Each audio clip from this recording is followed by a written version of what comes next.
نحن جيل من رباع عبد العزيز قائد التوحيد بالعزم الأكيد قد حملنا العلم نبضا في الوريد لنري الدنيا من العقل الجديد. منك جامعة الملك عبد العزيز، منك جامعة الملك عبد العزيز، فبسم الله نبدأ قبل لم نصنع الدنيا ونرتاد القمم. قد رسمنا بالهدى قبل القلم صورة الأمجاد مفتاح الأمم. أجمل ترحيب في لقاءات كرسي صندوق تنمية الموارد البشرية، ونحن سعداء جدا بحضوركم، وعلى رأس الحضور سعادة مدير الصندوق الأستاذ أحمد المنصور الزامي، والإخوة ضيوفه وزملائه الأستاذ هشام الجاوي وسعادة عميد الكلية وكثير من العاملين بالصندوق وطلبة الدراسات العليا والإخوة أعضاء هيئة التدريس بمختلف التوجهات والتخصصات. واستسمحكم في أن يبدأ البروف محفوظ الأنصاري محاضرته عن القيادة في البيئة والمحيط السعودي، وإذا في أحد يحب أنه نترجم له ترجمة جزئية أو كلية ممكن يطلب، وأنا أحاول أترجم له بعض الاصطلاحات. يفترض أنه معظم الطلاب الموجودين الإخوة يكونوا يجيدوا اللغة الإنجليزية، فإذا في أحد يعني عنده توجه غير كده نحن سعداء بتلبية الطلبات. ما في أحد يحب نترجم له؟ طيب you can start in English. Professor محفوظ الأنصاري is a full-fledged professor from the University of Lethbridge, and he wrote over 70 articles plus 2 books. He worked in Malaysia for about 14 years. He established the Islamic University with Dr. Abu Sulaiman, Abdul Hamid Abu Sulaiman. He has a lengthy track record that if I start reading the track record, I would probably consuming about half an hour. But we are so happy that he is with us, Professor Mahfouz, and we would like to learn from him as much as we can. Assalamu alaikum wa rahmatullah. Thank you very much, Brother Dr. Khalid, for a very precise, generous introduction. Bismillahirrahmanirrahim. Alhamdulillah Rabbil Alameen. Wassalatu wassalamu ala Rasulil Kareem. I think it's a great honor for me to have been invited to share some of my 2 cents, we call it in America. That is some of my views with you about leadership in the cultural context. And that context certainly is going to be the way I understand about Saudi Arabia.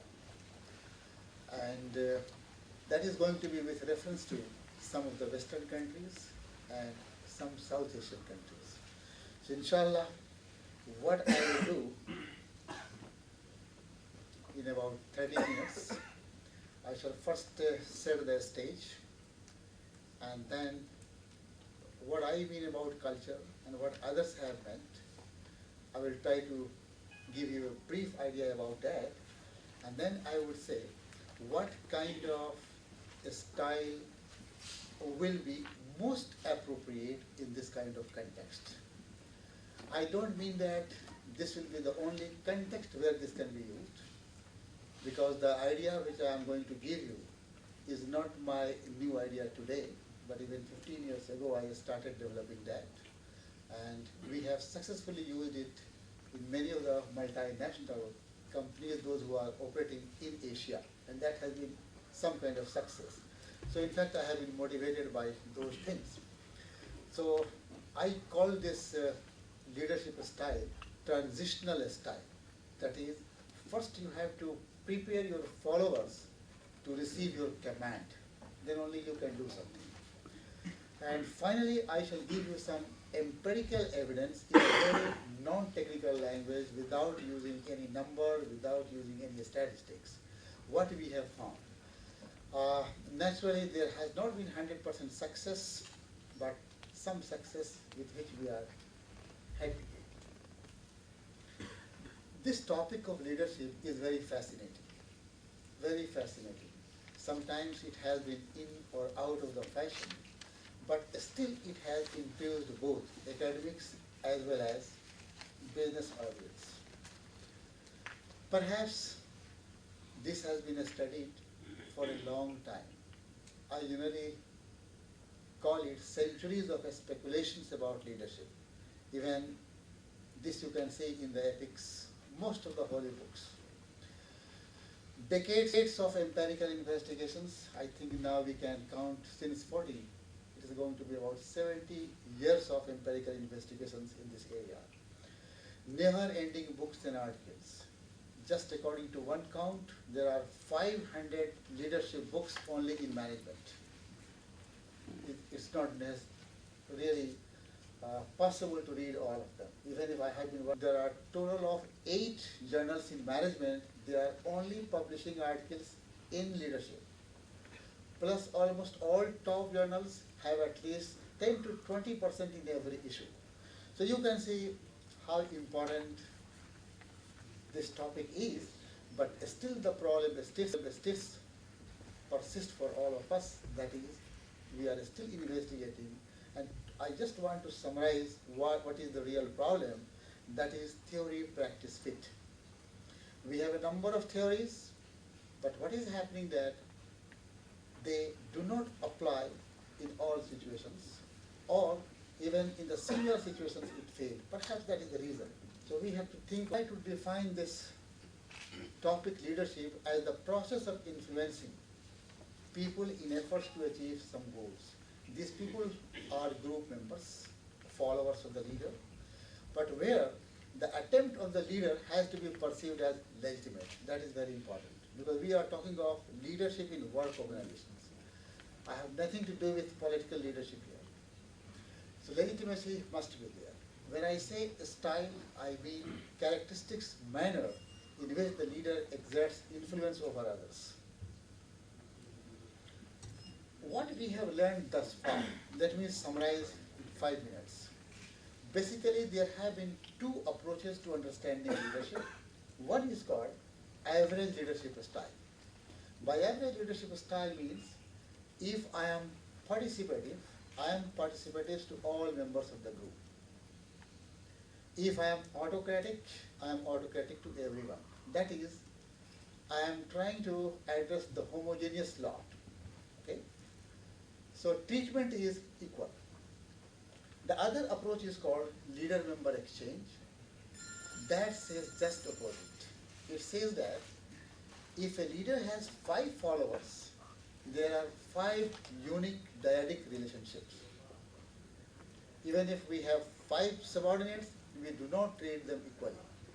We might be liking all of them, but still there is a continuum, more or less. We might be disliking all of them, but still there is a continuum.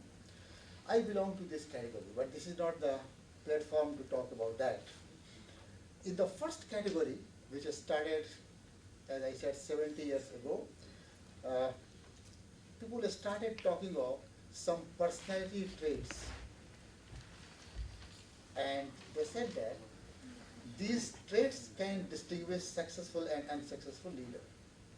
But I think this era went very quickly, because people realized that what exactly do you mean by personality traits?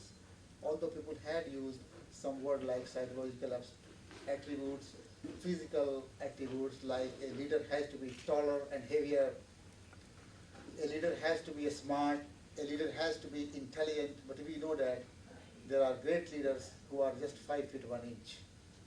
There are many leaders who cannot be called smart and beautiful. There are many leaders who are totally unintelligent, stupid, but still they are leaders. So this really did not survive. So people said that rather than talking of the real attributes, why don't we talk of what leader does? Because we are going to look at that. That is called behavior approach. It is still surviving nowadays. Many things like charismatic leader, transformational leader, transactional leader, task-oriented leader, autocratic leader, participative leader. We have so many kinds. If you have 20 theorists, you will find 20 words. But basic point is that there are striking similarity among all the researches that there is a dichotomy. One is task-oriented, another one is people-oriented or employee-oriented. Then this also did not survive for many years. In around late 60s, people say that no, even if participative management will be successful, but not in all conditions. We need some conditions. That was called situational approach or contingency approach. That is still surviving. And the one which I am going to propose is a variant of that. I would say it is not a contingency model, but it is a large contingency model. So this is what we have learned thus far.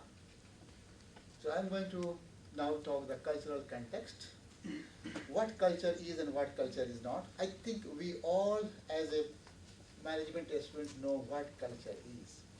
Culture is generally the code of attitudes, norms and values, the way of thinking. Culture is reflected in values. Values are a scale of preferences, what importance we attach.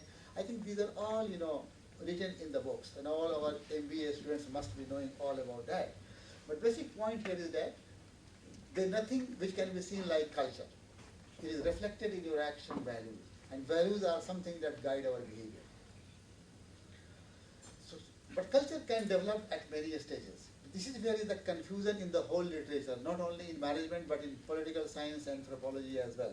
The culture word came from anthropology.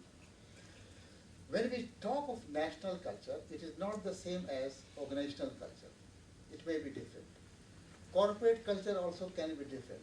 We talk of subcultures, professional culture and so on. Professional culture, like you can say operator culture, engineering culture, academic culture, So for example, when you say national culture, what you are saying, there are certain elements that are contributing to the creation of national culture. So physical environment, history of the nation, these will shape national culture. So you can put any nationality there and you will say this is American culture, this is Canadian culture, this is Saudi culture and so on. So there are many institutions that are contributing. So our family, religion, education, they become determinants of that culture. Mass communication, media, several multinational companies, they all are going to reflect here because national culture is the aggregate of everything of the nation. Organizational culture, when we talk of, then you are talking of something that is determining the strategy of the organization, organizational goals, how can it be established, how the organization operates, then becomes at the organizational level. So it is influencing the individual, and individual is also influencing the organization. When we talk of corporate culture, it is slightly different. That's where is the confusion, as I said in the beginning. Corporate culture is nothing but a combination of both organizational culture and national culture. So for example, if Saudi organization is operating in Malaysia, organization's culture, the parent organization culture will remain there, but still it is operating in a different environment in Malaysia. So that is, if you combine the two, that becomes corporate culture. That's what I said, there is still confusion about that. So in the writing you will find people are using it interchangeably, corporate culture or organizational culture.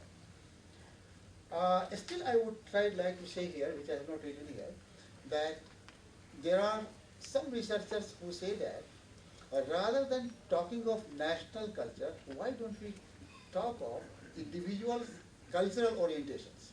So for example, Saudi Arabia has been labeled all the time as collectivist society. But can I ask you a question? Do you really think everyone is collectivist? Answer is no. There is a possibility there would be some people who must be much more individualist than even Americans, Germans and Canadians. And I will cite you evidence. Japan is considered to be very collectivist country, and it has been found empirically that there are groups of Japanese, they are much more individualist than Americans. On the other hand, some of the American and Canadians have been found to be much more collectivist than even Japanese, Chinese, Indian, and Saudi. So, basic point here is that if the nation can have culture, national culture, then individual also can have orientation. So I'll use this word cultural orientation of the individual. So there is a possibility if the individualist culture is having people from individual orientations, there is a very good fit.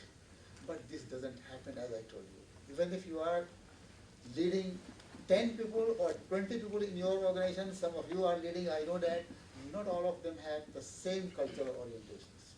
So you will find the differences in that way. So researchers suggest that this explains more variance means explanatory power than even the national culture. Okay, and as I mentioned that culture will influence your organization and organization will again go back, it is cyclical. Okay, here is what a person who is supposed to be the leading authority in culture area, his name is Hofstede. He is a Netherlands social psychologist, and he popularized this concept of national culture. And I am trying to make a distinction among the 5 nations. There is a reason why I have chosen, because I am giving you a variety. Saudi Arabia, India, Germany, US, and China. You will find a striking similarity between Saudi Arabia and India. I have not put many other countries, like Malaysia is very closer to Saudi Arabia. You will find that Germany and America are very similar. China is then similar to Saudi Arabia. You can see that in that way. Basic point here is that there are some similarities, there are some differences. What Hofstede has to say that, and based on that, what Americans, or you can say Western people have written about. There is high level of inequality of power and wealth in Saudi Arabia. That reflects high power distance, and the score is very high for Saudi Arabia. China, India, they are at the very high level. That is, inequality is accepted. The expectation is all the time a status differential. Hierarchical relationship is encouraged. We call doctor, professor, every sentence. On the other hand, the Westerns are just opposite. Even if my president is Bill Gates, I will just call him Bill. So you can see, this kind of inequality, equality is a matter. The second point is high uncertainty avoidance. Once again, you will find a striking similarity, as I showed you. India, for example, this place, Malaysia.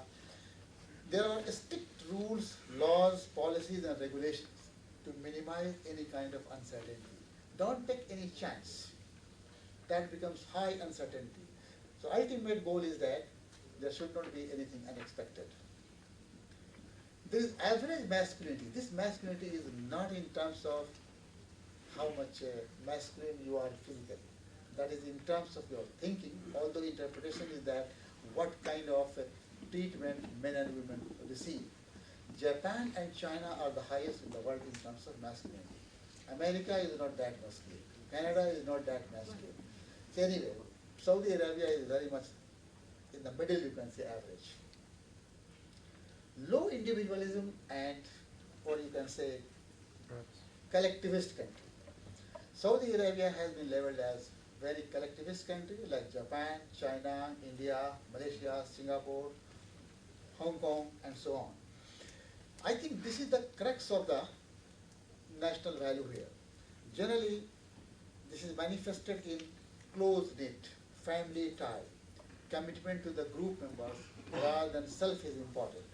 Whereas in America, Canada, self is more important. Competition is very high, whether it is vertical level or even horizontal level. Yeah, thank you very much. But what happens here that it is collectivism at this level. That is at the vertical level. In Israel, it is this way, vertical. Horizontal collectivism. Yeah. So, but still there is a collectivism. So in that way, It's not, self is not that important, but group members are more important. So basic point here is that social institution is more important, true loyalty is there, there is all the time we-ness rather than I-ness. So we want group rewards rather than individual rewards. But once again, as I told you, not every Saudi wants that way. There are other facts which have been noted by researchers. Importance of religion. Of course, Islam governs everything here. Consumption of alcohol is prohibited. 5 daily prayers, that is everywhere in Muslim country, not only here. No civil code of law, but Sharia law prevails, it has to. And good thing is that Americans have noted that Saudi people are very modest.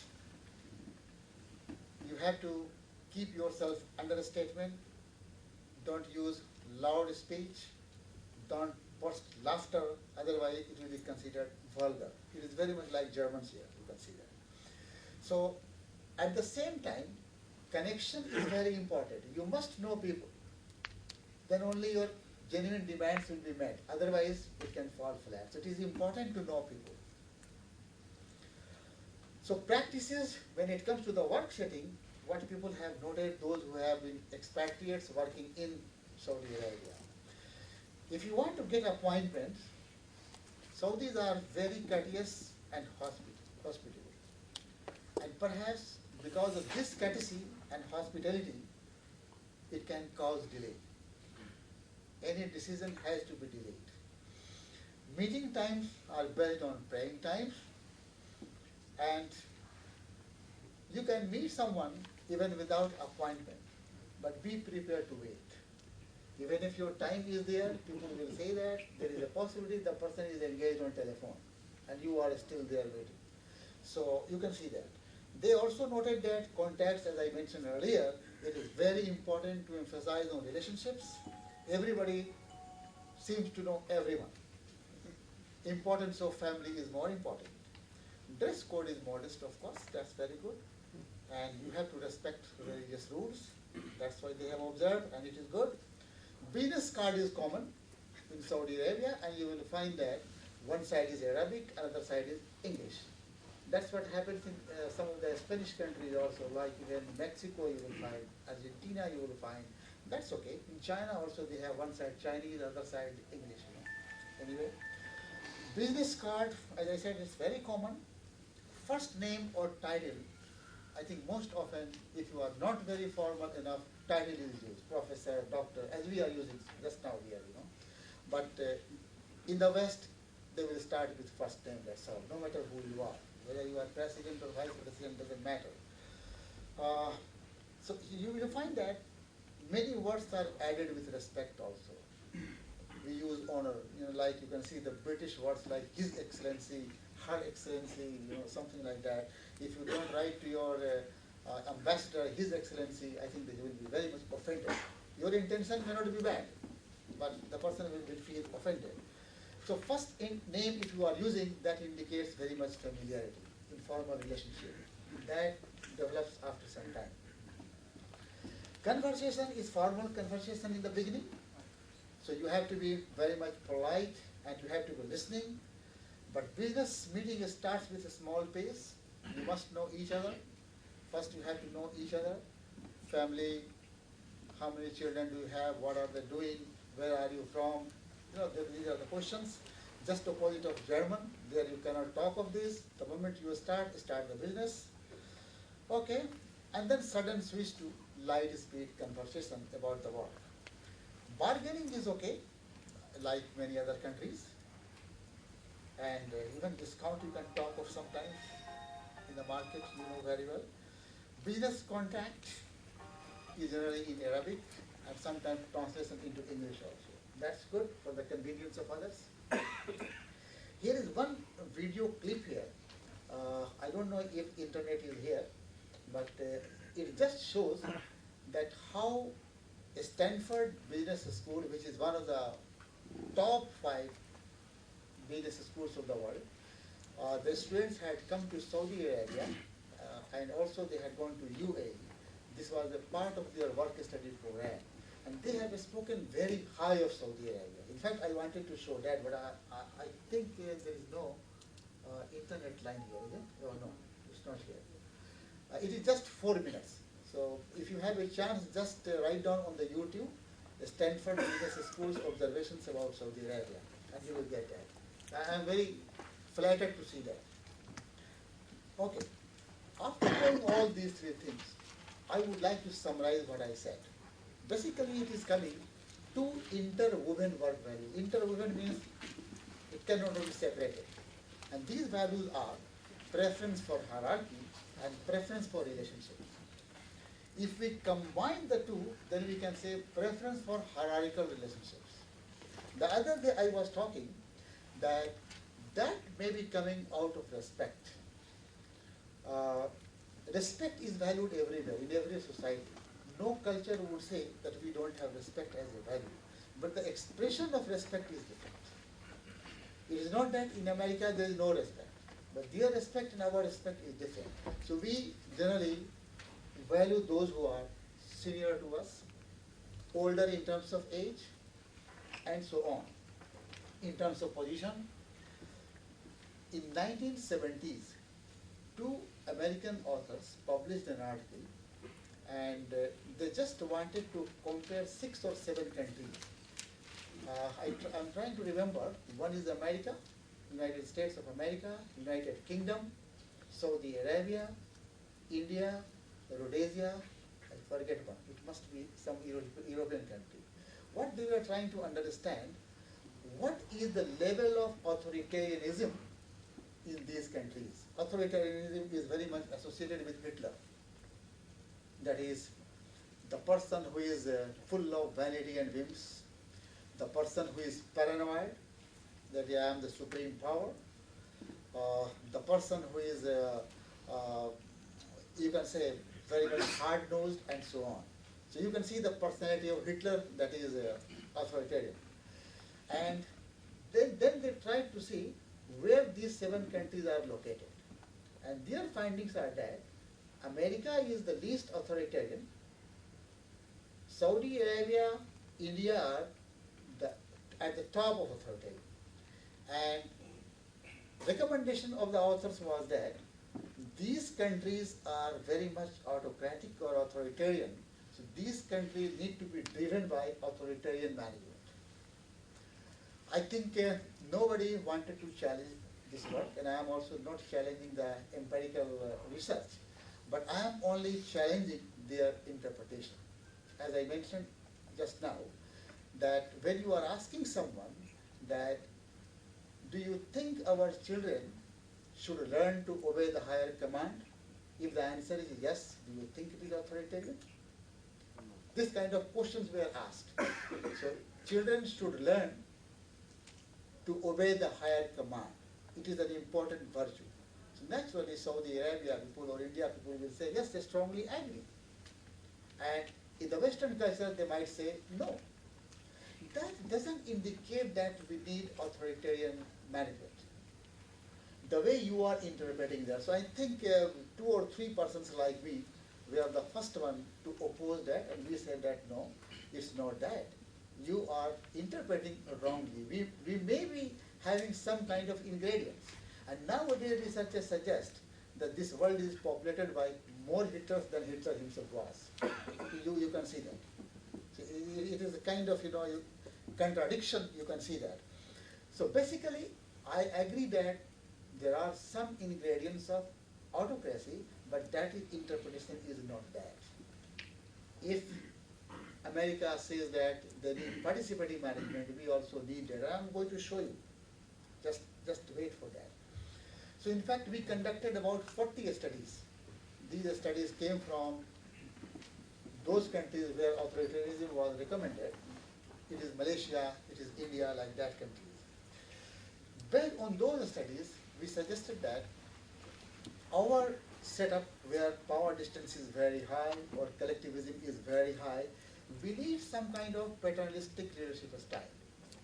But once again, many people have used paternalistic style, but our paternalistic style, which we are saying, it is a kind of nurturance with a blend of task orientations. It's not that I'm your father, go ahead whatever you do, no. I am not going to make a compromise so far as task accomplishment is concerned. I am ready to help you in career planning if you are my student. I am very friendly to you, but this friendliness is like fraternal rather than, paternal type rather than fraternal type. So I am ready to help you, but you have to complete the assignment. You have to meet the deadline. You have to be on time.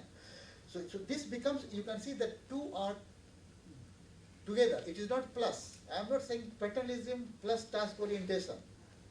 It is interaction. That is, two are built in together.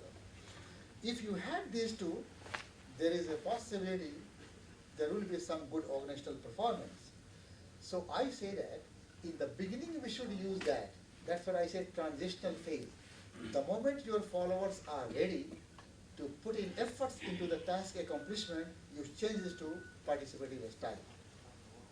So it is called two-phase leadership. PT is paternalistic and P is participative. So that is, but one question arises, and I have been asked this question, but supposing that you have changed to participative, and let's suppose your subordinates are again not working, what will you do? Then I say that reverse causality is possible, come back. Because after all, you have to get the thing done. So you have to come back. Okay, some empirical evidence I am showing you, similar cultures, not exactly Saudi Arabia. Okay, basically one theory suggests that we have always implicit leadership assumption. What kind of leader do you want to see? You are all familiar with Intel Corporation. Intel Corporation gave us a project in 2004. In fact, this was a challenge for me because they were trying to say that can we delegate our workforce everywhere? And my answer was that no, you could not, you should not delegate everywhere. There should be some kind of limit as well. So basically it was a comparison of American and Malaysian managers. And they were operating in Malaysia and in the United States. So the data were from both the places, and workers were of course American there and Malaysian in Malaysia. Finally, as a check, we wanted to say that are really Malaysia and US different? If they are different, then we can make a comparison on delegation, otherwise there is no point.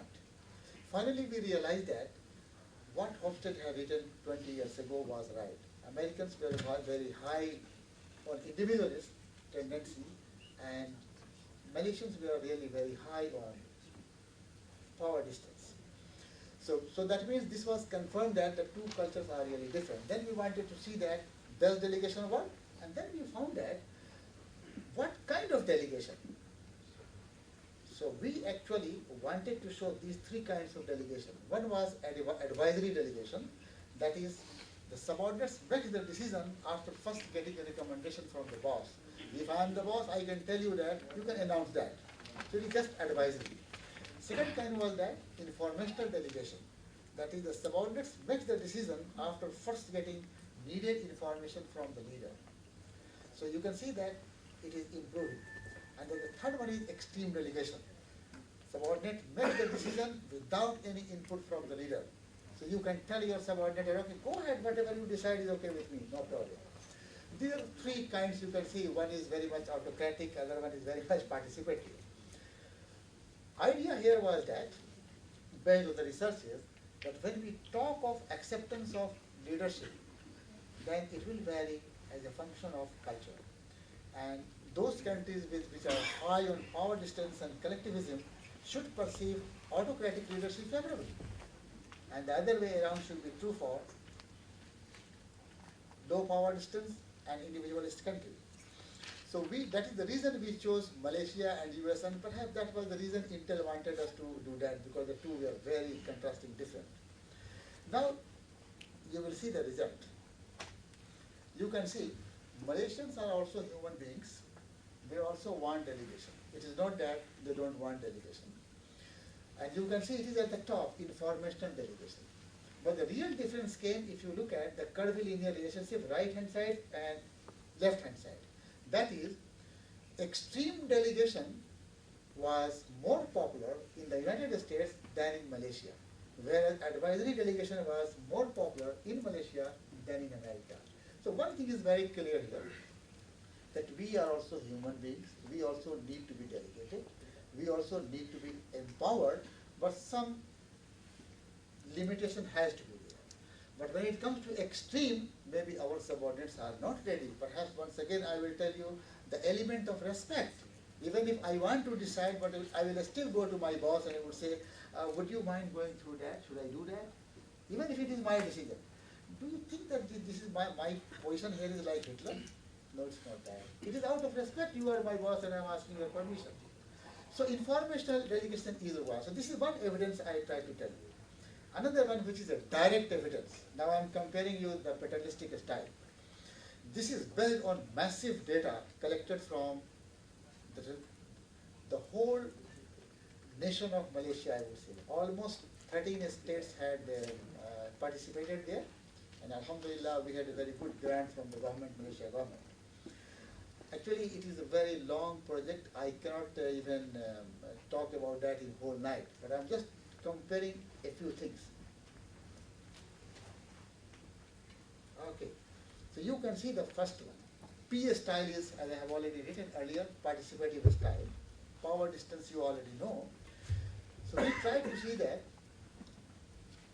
culture is all the time right hand side. On the x-axis is the style, and left hand side is all the time outcome. What kind of outcome is there? We found that when there is high participative style, very much prevalent in low power distance. So that is substantiating Western point of view. If West is low on power distance, they should have power participative management. That is definite, and I am all the time saying that we also need, and I will show you. If they are right, I am also right. In fact, I have debated with them many times in many of the conferences, and they agree. Second one is, once again, participative style you can see. High collectivists are performing better job in low participative style. So you can see another indication. So as a function of collectivism also there is variation. That's also expected. If you look at paternalistic style now, you can see very well that irrespective of power distance, the mean is high. What does this reflect? So I am arguing that our style can be used even in the West. This is number one argument. And number two, if you are comparing the two, then you will find that high power distance needs participative paternalistic style, the point which I am arguing. And that is the reason I am saying that we can have two-phase leadership style. You can argue with me that if I have 10 subordinates, 5 of them are, let's say, very much mature, should I use paternalistic, and those who are not mature, other way around, or the other way around? I would say yes. As a leader, as a manager, you have to be vigilant, you have to know your subordinates very well. You are not going to have 2,000 employees at a time under you, but at least 5 direct reports you can have that. They will have to others. Okay. Similarly, you will find another participative style thing. High collectivism, high participative style. Now this is contradictory, you can see. That means in Saudi Arabia, participative style is required. And you can see it is significantly different. And this is not just 100 or 200 manager work. It is 800 dyadic. It is also not that one person is reporting about leader, it's not that. Leaders are reporting the effectiveness, performance, commitment about the subordinates. And subordinates are rating the leaders. So it's not that what kind of teacher I am the excellent, nobody can beat me. No, it's not that. My teaching effectiveness has to be evaluated by my students. Okay? So you can see that here. Again, I also argued that if we can talk of paternalistic style, can we call of paternalistic culture? And many of the people argue that, and there are some measurements also available, and that also has been developed in America, that yes, paternalism, climate or culture is possible. So if paternalism culture is possible, what kind of a style will be needed there? High paternalistic style, and then you will find high participative style. That's another argument that is possible. Once again, on paternalism, you will find this is Hitler's style. F style is autocratic style, exactly like Hitler's style. Hitler's style is more suitable to high paternalistic country. That is, it may survive here. But I'm giving you other evidence also, so don't go by one. Maybe this hypothesis was weak for me, I do not know. But still it is not published one. So I would like to summarize now that there are many questions here still. One question is that who will decide whether my followers are matured or not? Because I'm saying that if you have matured, then go to participative. If they are not matured enough, then you have to be still nurturance with task orientation. No compromise, because reward is contingent on task performance. Must be a successful task performance. Who will decide? Actually, my answer here is that this has to be decided by both parties, just like goal setting. When you are calling your subordinates for performance evaluation, you are asking the target. What is your goal? It has to be in that way. That are you really mature or not? This has to be decided by both. It is not that only the leader will decide or the subordinate will decide, because subordinates' efforts have to reflect. Then only leader will say that, okay, this person seems to be mature enough. If I am supervising 5 students, I know who is mature, who is not mature. And I use that. I am telling you my own experiences, and I succeed in that way. Not everyone likes to be participative. Some of them really want to be task-oriented. No, I want to make a compromise. You have to submit this chapter by this date, something like that. So, the modern leader has to be multicultural. We should know other culture also, because you have to manage diversity no matter where you are, whether you are in your own country or in other countries. Leader must be aware of overt and subtle cultural differences to influence, even if you are guiding many of your subordinates that differ in terms of culture. You have in Saudi Arabia so many workforce outside. They are bringing their own culture to Saudi Arabia. So don't think that your culture is not going to be polluted. It will be. It has to be. Any country, anywhere you will find it has to be, but not like American melting pot. I would say it is acculturation. It is good to have your own culture with you, but try to adjust with others. I think that is the most relevant and positive approach. The differences in cultural values help us differences among people, and of course these values influence our leadership style. It's not only performance. Cultural sensitivity is essential. Global leadership is required. Top management commitment to valuing diversity is clearest, and it is really important. Top management has to first show that, then only it will translate to the lower level of management. It is a two-phase leadership style, as I said, and I did this experiment in one of the American multinational company. You are very much familiar, it is Dell Corporation. Because I have been the consultant of these 3, Dell, Intel, and Motorola, all these 3 top ones. So I have the access all the time to data and data collection. So it is very successful in that way if you change yourself. So it is just a matter of showing data, and we don't have much data available. I think this is a point where I will stop and I will need your feedback. Thank you very much.